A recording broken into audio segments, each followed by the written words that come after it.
Good day, everyone.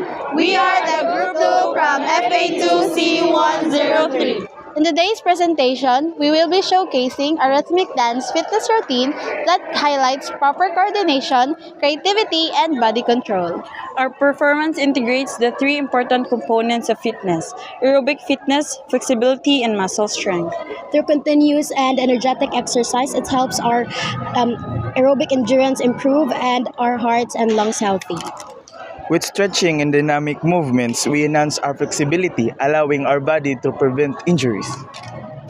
And through strength-based exercise like squats and lunges, we develop our muscular strength, making our body stronger and stable.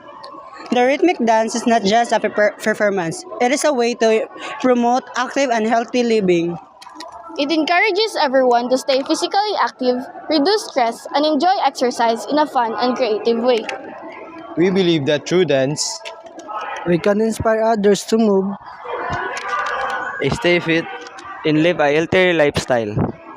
Once again, we are Group 2 from FA2C103.